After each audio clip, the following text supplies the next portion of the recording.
For the Blood is the Life by Marion Crawford. We had dined at sunset on the broad roof of the old tower, because it was cooler there during the great heat of summer.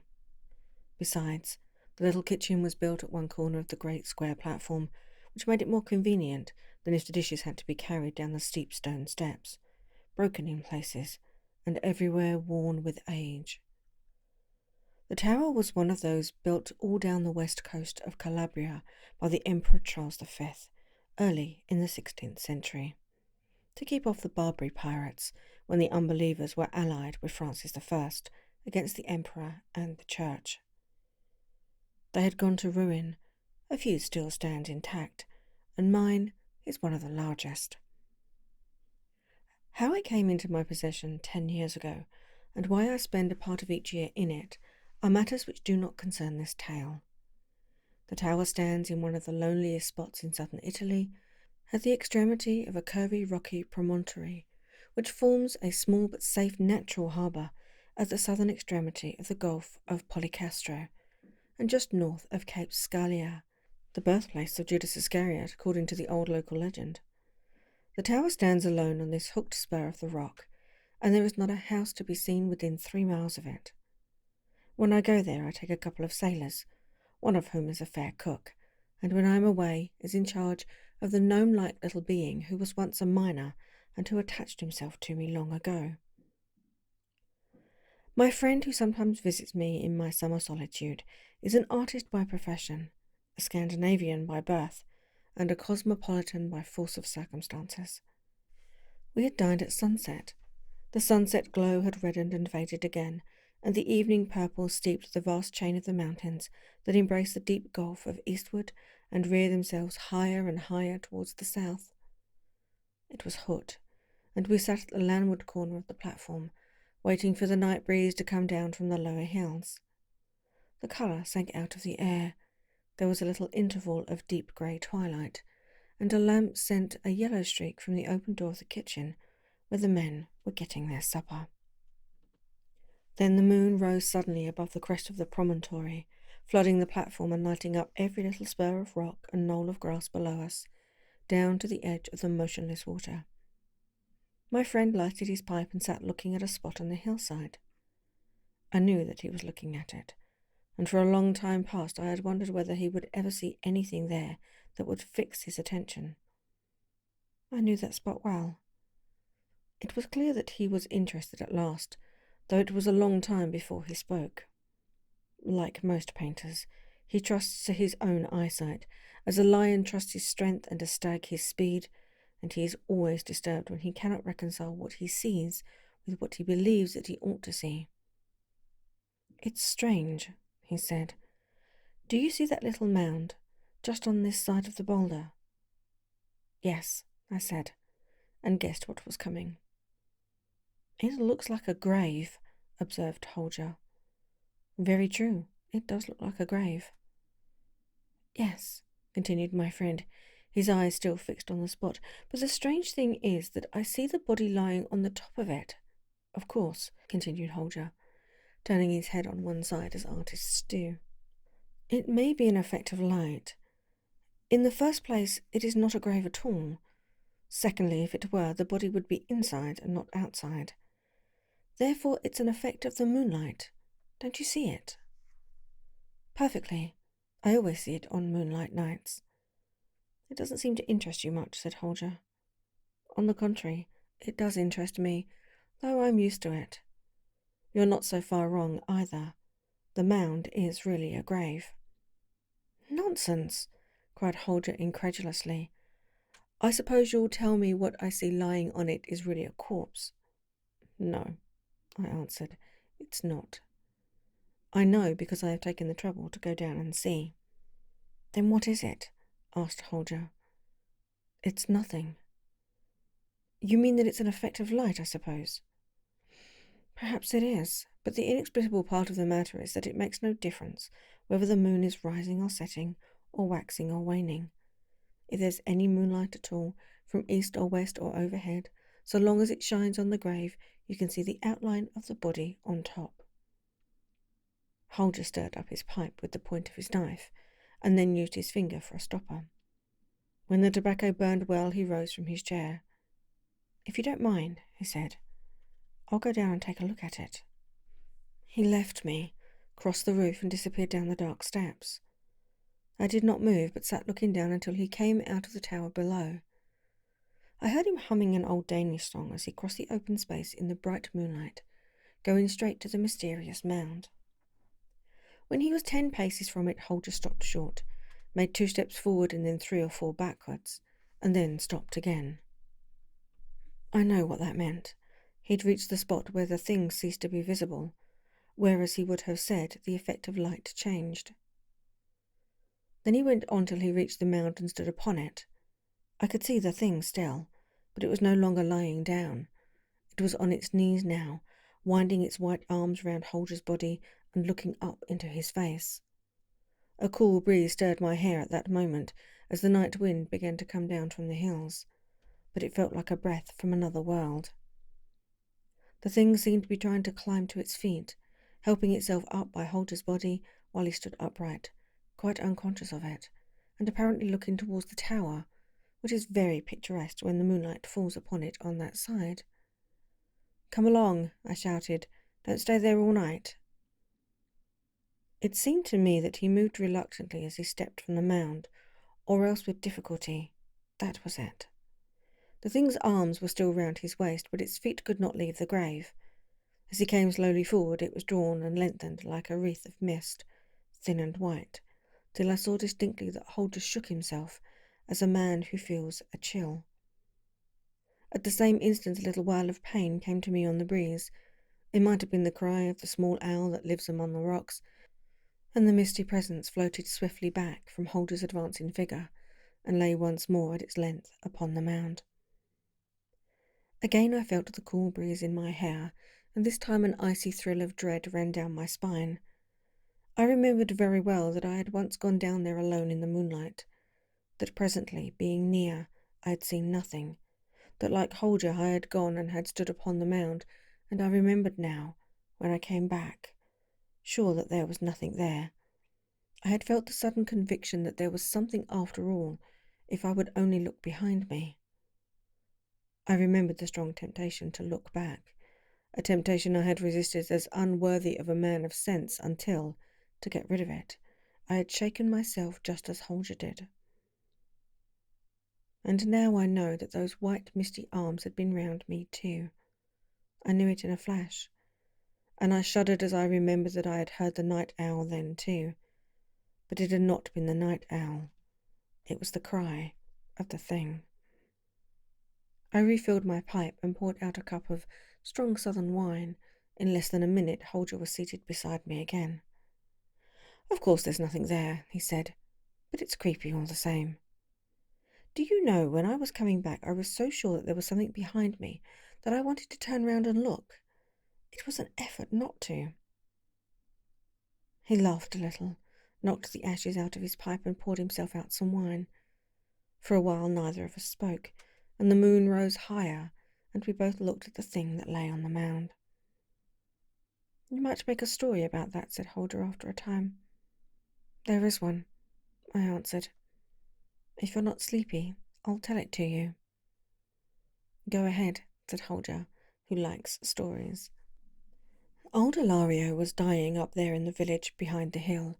You remember him, I have no doubt. They say that he made his money by selling sham jewellery in South America, and escaped with his gains when he was found out. Like all those fellows, if they bring anything back with them, he at once set to work to enlarge his house, and as there are no masons here, he sent all the way to Paola for 2 workmen. They were a rough-looking pair of scoundrels, a Neapolitan who had lost one eye, and a Sicilian with an old scar, half an inch deep across his left cheek. I often saw them, for on Sundays they used to come down and fish off the rocks. When Ilario caught the fever that killed him, the masons were still at work. As he had agreed that part of their pay should be their board and lodgings, he made them sleep in the house.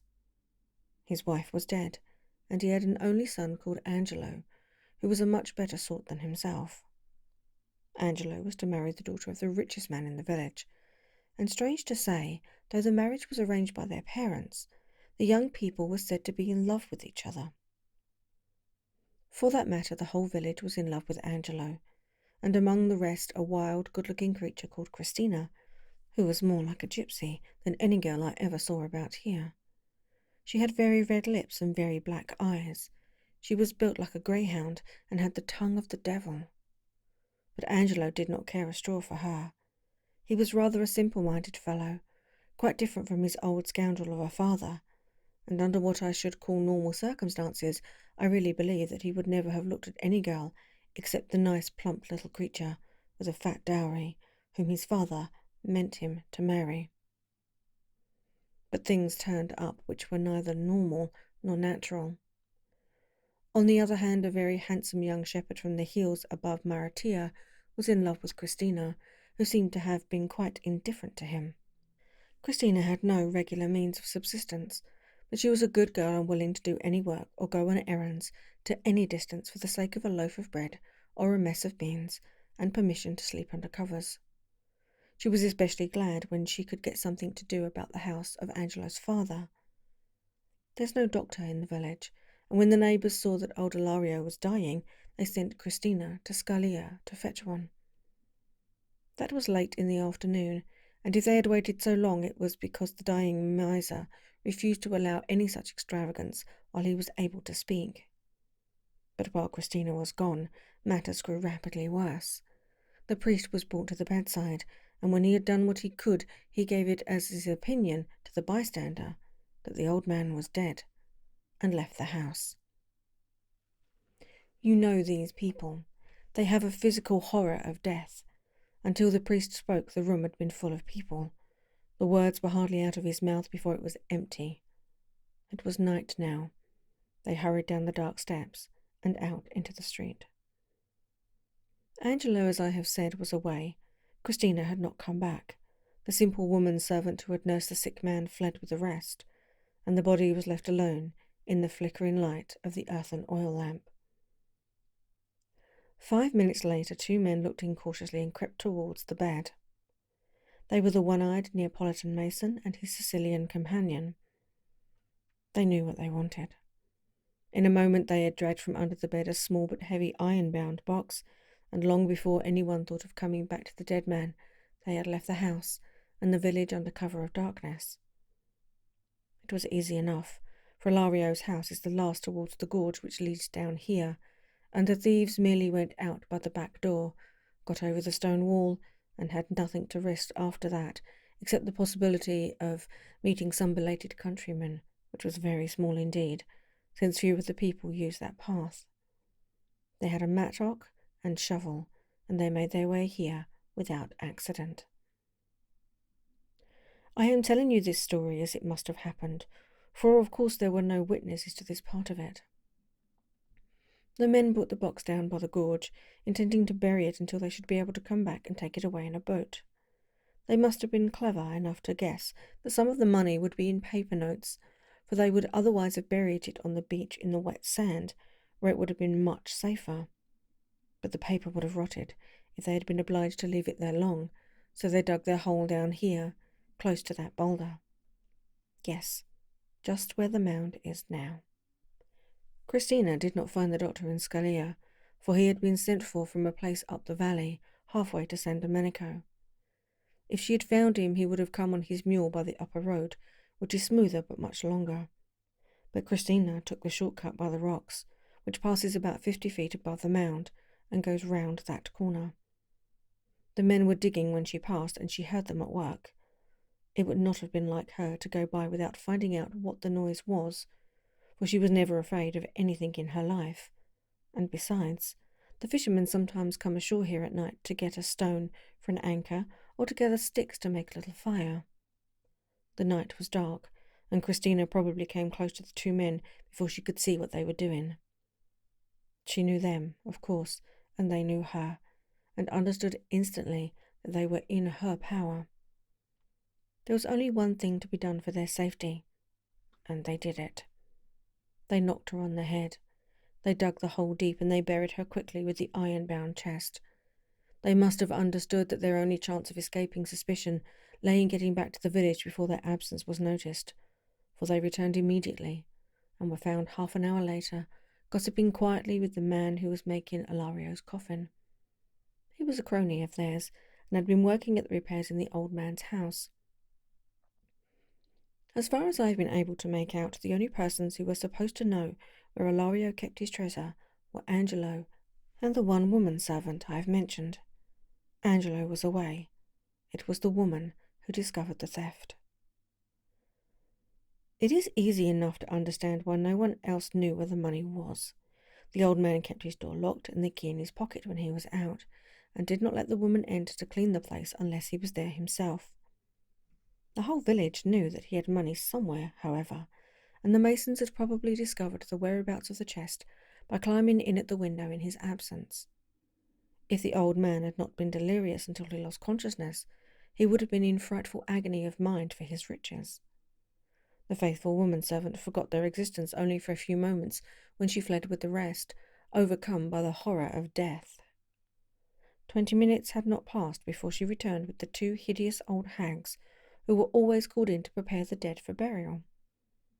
Even then she had not at first the courage to go near the bed with them, but she made a pretence of dropping something, went down on her knees as if to find it, and looked under the bedstead. The walls of the room were newly whitewashed down to the floor, and she saw at a glance that the chest was gone. It had been there in the afternoon. It had therefore been stolen in the short interval since she had left the room. There are no carabineers stationed in the village. There is not so much as a municipal watchman, for there is no municipality. There never was such a place, I believe. Scalia is supposed to look after it in some mysterious way, and it takes a couple of hours to get anybody from there. As the old woman had lived in the village all her life, it did not even occur to her to apply to any civil authority for help. She simply set up a howl and ran through the village in the dark, screaming out that her dead master's house had been robbed. Many of the people looked out, but at first no one seemed inclined to help her. Most of them, judging her by themselves, whispered to each other that she had probably stolen the money herself. The first man to move was the father of the girl whom Angelo was to marry, having collected his household, all of whom felt a personal interest in the wealth which was to have come into the family. He declared it to be his opinion that the chest had been stolen by the 2 journeyman masons who lodged in the house. He headed a search for them, which naturally began at Ilario's house and ended in the carpenter's workshop, where the thieves were found discussing a measure of wine with the carpenter over the half-finished coffin, by the light of one earthen lamp filled with oil and tallow. The search party at once accused the delinquents of the crime and threatened to lock them up in the cellar till the carabineers could be fetched from Scalia. The 2 men looked at each other for one moment, and then, without the slightest hesitation, they put out the single light, seized the unfinished coffin between them, and using it as a sort of battering ram, dashed upon their assailants in the dark. In a few moments they were beyond pursuit. That is the end of the first part of the story. The treasure had disappeared, and as no trace of it could be found, the people naturally supposed that the thieves had succeeded in carrying it off. The old man was buried, and when Angelo came back at last, he had to borrow money to pay for the miserable funeral, and had some difficulty in doing so. He hardly needed to be told that in losing his inheritance, he had lost his bride. In this part of the world, marriages are made on strictly business principles, and if the promised cash is not forthcoming on the appointed day, the bride or the bridegroom whose parents have failed to produce it may as well take themselves off, for there will be no wedding. Poor Angelo knew this well enough. His father had been possessed of hardly any land, and now that the hard cash which he had brought from South America was gone, there was nothing left but debts for the building materials that were to have been used for enlarging and improving the old house. Angelo was beggared, and the nice plump little creature who was to have been his turned up her nose at him in the most approved fashion. As for Christina, it was several days before she was missed, for no one remembered that she had been sent to Scalia for the doctor, who had never come. She often disappeared in the same way for days together, when she could find a little work here and there at the distant farms among the hills. But when she did not come back at all, people began to wonder, and at last made up their minds that she had connived with the Masons and had escaped with them. I paused and emptied my glass. That sort of thing could not happen anywhere else, observed Holger, filling his everlasting pipe again. It is wonderful what a natural charm there is about murder and sudden death in a romantic country like this.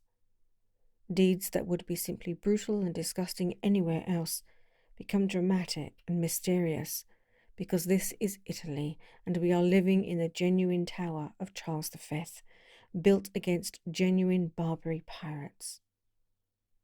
There's something in that, I admitted. Holger is the most romantic man in the world inside of himself, but he always thinks it necessary to explain why he feels anything.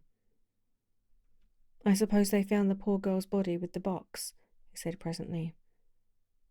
As it seems to interest you, I answered, I'll tell you the rest of the story.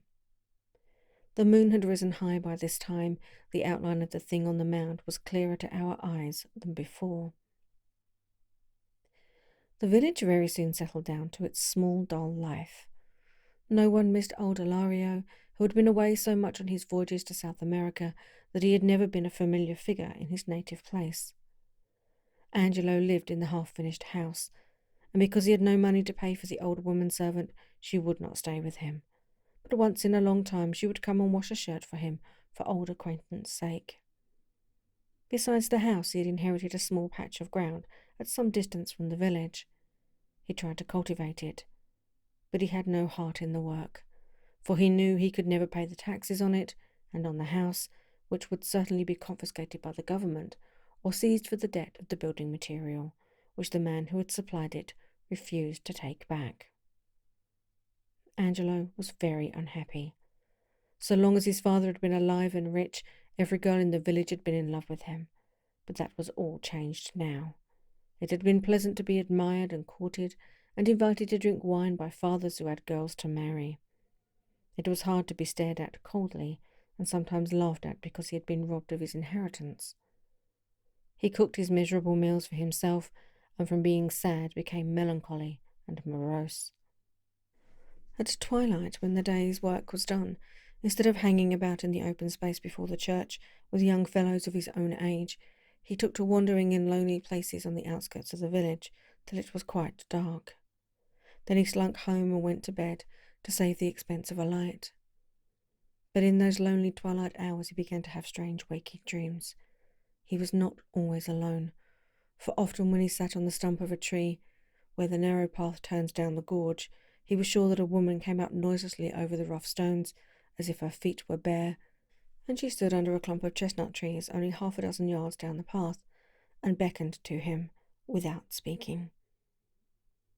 Though she was in the shadow, he knew that her lips were red, and that when they parted a little and smiled at him, she showed 2 small, sharp teeth. He knew this at first rather than saw it, and he knew that it was Christina, and that she was dead. Yet he was not afraid. He only wondered whether it was a dream, for he thought that if he had been awake he should have been frightened. Besides, the dead woman had red lips, and that could only happen in a dream. Whenever he went near the gorge after sunset, she was already there waiting for him, or else she very soon appeared, and he began to be sure that she came a little nearer to him every day.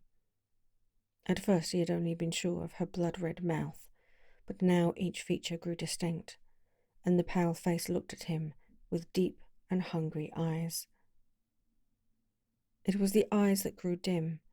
Little by little he came to know that some day the dream would not end when he turned away to go home, but would lead him down the gorge out of which the vision rose. She was nearer now, and she beckoned to him. Her cheeks were not livid like those of the dead, but pale with starvation, with the furious and unappeased physical hunger of her eyes that devoured him. They feasted on his soul and cast a spell over him, and at last they were close to his own and held him. He could not tell whether her breath was as hot as fire or as cold as ice. He could not tell whether her red lips burned his or froze them, or whether her 5 fingers on his wrists scorched scars or bit his flesh like frost. He could not tell whether he was awake or asleep, whether she was alive or dead, but he knew that she loved him. She alone of all creatures, earthly or unearthly, and her spell had power over him. When the moon rose high that night, the shadow of the thing was not alone, down there on the mound. Angelo awoke in the cold dawn, drenched with dew and chilled through flesh and blood and bone. He opened his eyes to the faint grey light and saw the stars still shining overhead. He was very weak, and his heart was beating so slowly that he was almost like a man fainting. Slowly he turned his head on the mound, as on a pillow, but the other face was not there. Fear seized him suddenly, a fear unspeakable and unknown. He sprang to his feet and fled up the gorge, and he never looked behind him until he reached the door of the house on the outskirts of the village. Drearily he went to his work that day, and wearily the hours dragged themselves after the sun, till at last he touched the sea and sank, and the great sharp hills above Marion turned purple against the dove-coloured eastern sky. Angelo shouldered his heavy hoe and left the field. He felt less tired now than in the morning when he had begun to work, but he promised himself that he would go home without lingering by the gorge, and eat the best supper he could get himself, and sleep all night in his bed like a Christian man. Not again would he be tempted down the narrow way by a shadow with red lips and icy breath. Not again would he dream that dream of terror and delight. He was near the village now. It was half an hour since the sun had set, and the cracked church bell sent little discordant echoes across the rocks and ravines to tell all good people that the day was done. Angelo stood still a moment where the path forked, where it led towards the village to the left and down to the gorge on the right, where a clump of chestnut trees overhung the narrow way. He stood still a moment, lifting his battered hat from his head and gazing at the fast-fading sea westward, and his lips moved as he silently repeated the familiar evening prayer. His lips moved, but the words that followed them in his brain lost their meaning and turned into others, and ended in a name that he spoke aloud. Christina. With the name, the tension of his will relaxed suddenly, reality went out, and the dream took him again, and bore him on swiftly and surely, like a man walking in his sleep, down, down, by the steep path in the gathering darkness. And as she glided beside him, Christina whispered strange, sweet things in his ear, which somehow, if he had been awake, he knew that he could not quite have understood.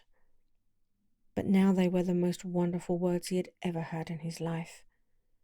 And she kissed him also, but not upon his mouth. He felt her sharp kisses upon his white throat, and he knew that her lips were red. So the wild dream sped on through twilight and darkness and moonrise, and all the glory of the summer's night. But in the chilly dawn he lay as one half dead upon the mound down there, recalling and not recalling, drained of his blood, yet strangely longing to give those red lips more. Then came the fear, the awful nameless panic, the mortal horror that guards the confines of the world we don't see, neither know of, as we know of other things, but which we feel when its icy chill freezes our bones and stirs our hair with the touch of a ghostly hand. Once more Angelo sprang from the mound and fled up the gorge in the breaking day, but his step was less sure this time, and he panted for breath as he ran, and when he came to the bright spring of water that rises halfway up the hillside, he dropped upon his knees and hands and plunged his whole face in and drank as he had never drunk before, for it was the thirst of the wounded man who had lain bleeding all night long upon the battlefield. She had him fast now, and he could not escape her, but would come to her every evening at dusk until she had drained him of his last drop of blood. It was in vain that when that day was done he tried to take another turning and to go home by a path that did not land near the gorge. It was in vain that he made promises to himself each morning at dawn, when he climbed the lonely way up from the shore to the village. It was all in vain, for when the sun sunk burning into the sea, and the coolness of the evening stole out as from a hiding place to delight the weary world, his feet turned towards the old way, and she was waiting for him in the shadow under the chestnut trees. And then all happened as before, and she fell to kissing his white throat even as she flitted lightly down the way, winding one arm about him. And as his blood failed, she grew more hungry and more thirsty every day, and every day when he awoke in the early dawn, it was harder to rouse himself to the effort of climbing the steep path to the village. And when he went to his work, his feet dragged painfully, and there was hardly strength in his arms to wield the heavy hoe. He scarcely spoke to anyone now, but the people said he was consuming himself, for love of the girl he was to have married when he lost his inheritance, and they laughed heartily at the thought, for this is not a very romantic country. At this time Antonio, the man who stays here to look after the tower, returned from a visit to his people, who lived near Salerno. He had been away all the time since before Ilario's death, and knew nothing of what had happened. He has told me that he came back late in the afternoon and shut himself up in the tower to eat and sleep, for he was very tired. It was past midnight when he awoke, and when he looked out the waning moon was rising over the shoulder of the hill. He looked out towards the mound, and he saw something. And he did not sleep again that night. When he went out again in the morning it was broad daylight, and there was nothing to be seen on the mound but loose stones and driven sand. Yet he did not go very near it. He went straight up the path to the village, and directly to the house of the older priest. "I have seen an evil thing this night," he said. "I have seen how the dead drink the blood of the living, and the blood is the life." "Tell me what you have seen," said the priest in reply. Antonio told him everything he had seen. "You must bring your book and your holy water tonight," he added. "I will be here before sunset to go down with you, and if it pleases your reverence to sup with me while we wait, I will make ready." "I will come," the priest answered, "for I have read in old books of these strange beings which are neither quick nor dead, and which lie ever fresh in their graves, stealing out in the dusk to taste life and blood." Antonio cannot read, but he was glad to see that the priest understood the business. Of course, the books must have instructed him as to the best means of quieting the half-living thing forever. So Antonio went away to his work, which consisted largely in sitting on the shady side of the tower, when he is not perched upon a rock with a fishing line catching nothing. But on that day he went twice to look at the mound in the bright sunlight, and he searched round and round for some hole through which the being might get in and out, but he found none. When the sun began to sink and the air was cooler in the shadows, he went up to fetch the old priest, carrying a little wicker basket with him, and in this they placed a bottle of holy water, and the basin and sprinkler, and the stole which the priest would need, and they came down and waited in the door of the tower till it should be dark. But while the light still lingered very grey and faint, they saw something moving. Just there, 2 figures, a man's that walked and a woman's that flitted beside him, and while her head lay on his shoulder she kissed his throat. The priest had told me that too, and that his teeth chattered and he grasped Antonio's arm. The vision passed and disappeared into the shadow. Then Antonio got the leathern flask of strong liquor, which he kept for great occasions, and poured such a draught as made the old man feel almost young again, and he got the lantern and his pick and shovel, and gave the priest his stole to put on, and the holy water to carry, and they went out together towards the spot where the work was to be done. Antonio says that in spite of the rum his own knees shook together, and the priest stumbled over his Latin.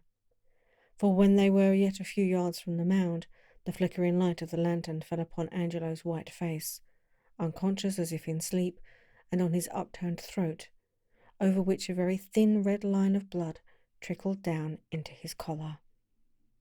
And the flickering light of the lantern played upon another face that looked up from the feast, upon 2 deep dead eyes that saw in spite of death, upon parted lips redder than life itself, upon 2 gleaming teeth on which glistened a rosy drop.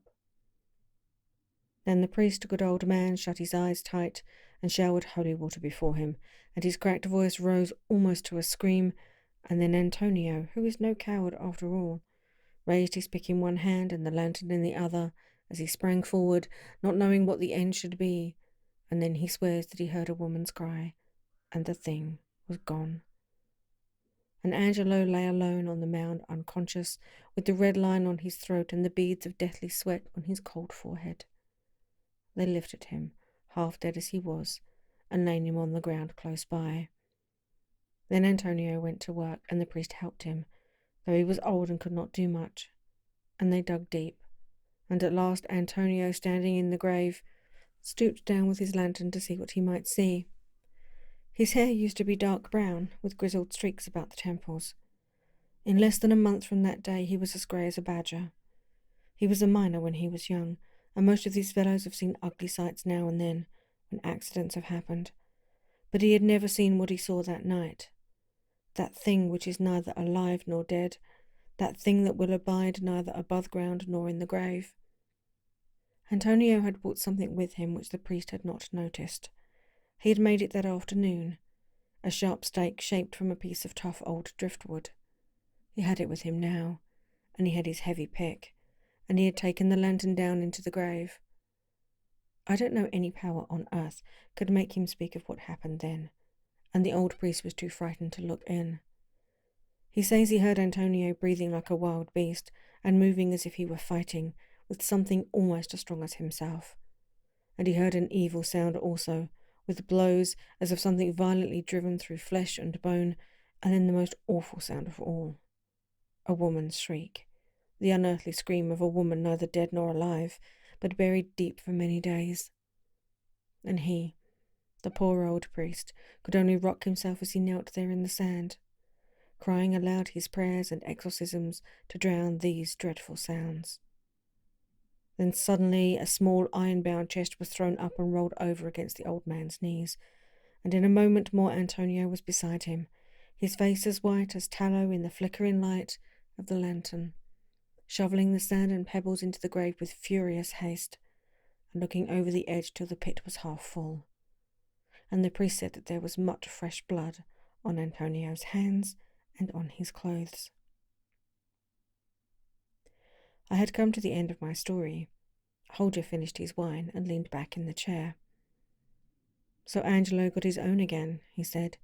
Did he marry the prim and plump young person to whom he had been betrothed? No. He had been badly frightened. He went to South America and has not been heard of since. And that poor thing's body is still there, I suppose, said Holger. Is it quite dead yet, I wonder? I wonder too. But whether it be dead or alive, I should hardly care to see it, even in broad daylight. Antonio is as grey as a badger, and he has never been quite the same man since that night.